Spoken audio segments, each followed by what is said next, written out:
What is up, guys? Patrick from NintenTalk today, back with a brand new discussion video, and this is of the Patreon variety. So today's Patreon question is from Fabian of the channel. If you want to see the Patreon page, it is in the description, and also patreon.com/NintenTalk, so you can check it all out there. Today's question is, Patrick, how do you feel about innovation? More so Nintendo innovation, Nintendo Labo, Virtual Boy, etc. So I think innovation is what has kept Nintendo relevant as of late. I think innovation plays a big part in video games in general. Not even the crazy, wacky innovation that Nintendo's been known for, the motion controls, the game pads, the Labos that we all talk about. But innovation as a whole, I think, is important, especially in the video game industry. From someone who was a Xbox junkie, a first-person shooter junkie, it kind of got stale after a while, and in that genre in particular, hasn't really evolved much as of late. And Nintendo has always kept it fresh, I feel, especially with their consoles. If you're going back to the Virtual Boy, that was a piece of technology that was way ahead of its time. I mean, if you think about it, 3D gaming in 1995 just seems crazy. I mean, I could only imagine the reactions from people playing that. I mean, it wasn't received well. I'm not gonna say that the Virtual Boy was the best thing ever, but just to implement that technology is just a really bold move by Nintendo. You go on, and Nintendo was really on a power trip back in the 90s. You had the N64, which was a pretty powerful console for the time.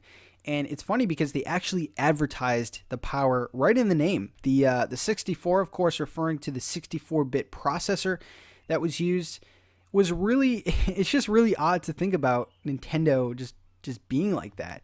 But it happened. But aside from that, there was also innovation from the N64. Of course, you perfected the 3D platformers. I think that that's a giant innovation. Innovation doesn't always have to be technological.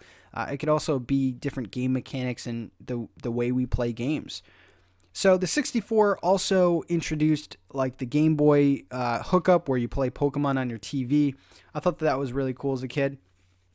So they definitely innovated in a sense, more so gameplay, more so the 3D aspect of it, which was just really cool at the time.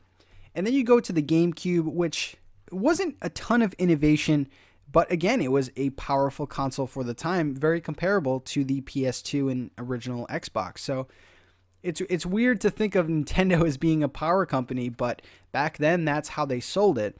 Of course, you have the mini discs that came with the GameCube, something that was a bit of a head scratcher and probably a wrong move by Nintendo at the time, but it was cool. It was cool seeing those little discs, and they're so cute.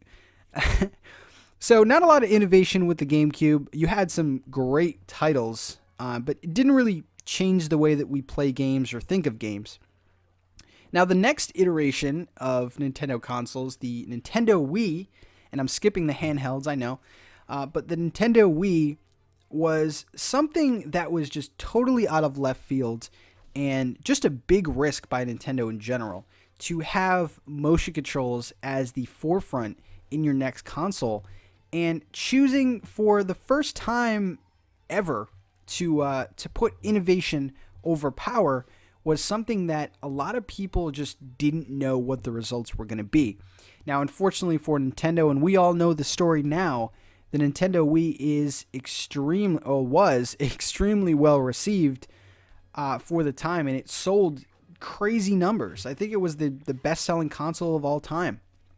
The Nintendo Wii just struck that sweet spot where innovation was so easy to get into for everyone. I mean, you had elderly people playing the console, you had really, really young people playing the console, and Nintendo was also able to release hardcore games for that system, like the Super Mario Galaxies and the Super Smash Bros. Brawl, Metroid Prime. I mean, it was just a very impressive console that struck a great balance, and I don't think we have gotten that balance until now, which I'll get to in a second. And then the Wii U came out, which was, of course we all know it didn't really do well. It's kind of a Virtual Boy situation, but I think more so the marketing and just the overall message of the Wii U. What is the Wii U? And like I say, it always starts with the name.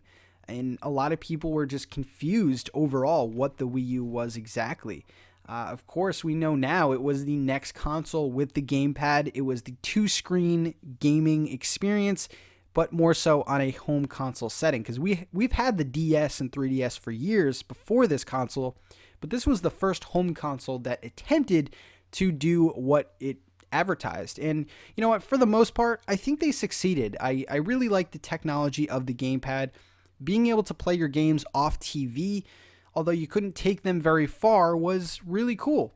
So big props to the Wii U. I love the Wii U. It's one of my favorite Nintendo consoles.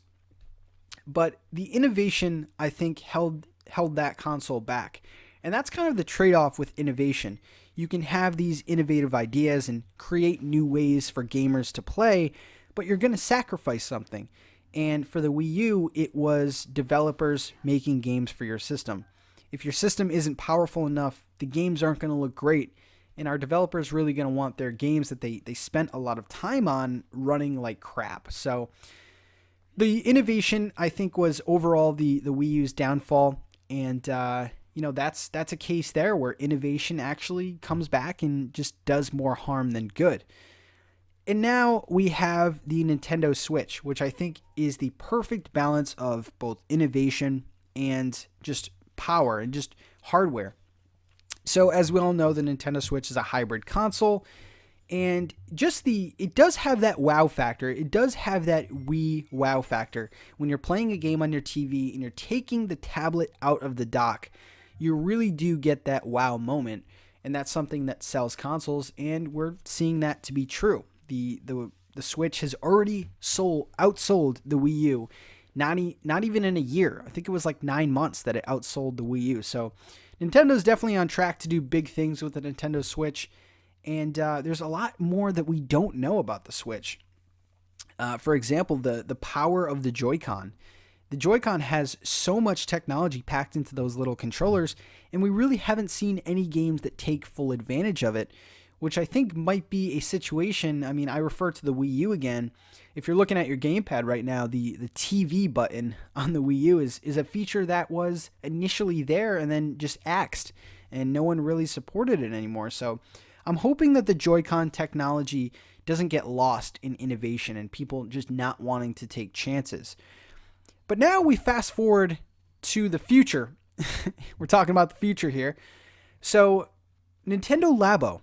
It's something that's very interesting, and I don't think I've personally addressed this on this channel. I think I may have talked about it a couple times in the podcast, but not really going into detail on my thoughts on Labo. So, first of all, I think Labo, and I know that it's not directed towards me, it's very much a kid-oriented product, which I totally respect. I think it's actually cool that kids get to itch their gaming needs and also the creativity needs, because I think we need that with the younger generation, and just being able to create and customize, which I think is really cool that you can decorate all these things. So Labo, for those of you who don't know, it's a bunch of cardboard peripherals that use the Joy-Con in different ways to play these mini games.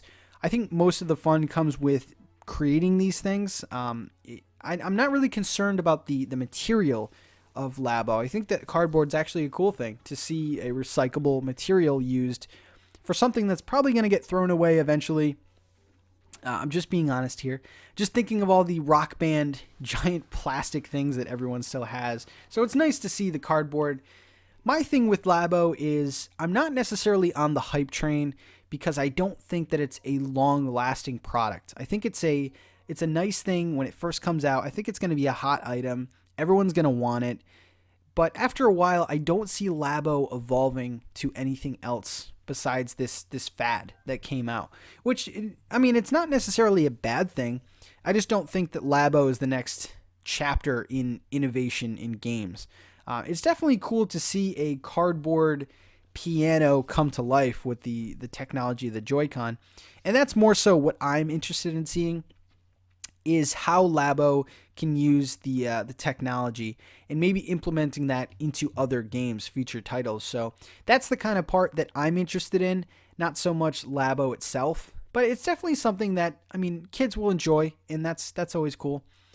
So overall, Fabian, to answer your question, I really do enjoy innovation, and I think developers and video game companies should always strive to innovate within the video game industry. I think it keeps us gamers on our toes, and it definitely makes video games fun, which is the whole point of playing video games. So thank you so much for the question, man. And like I said, guys, if you want to see the Patreon page, it is in the description below. And I will talk to you guys very, very soon. Thank you so much for watching, and I will see you later.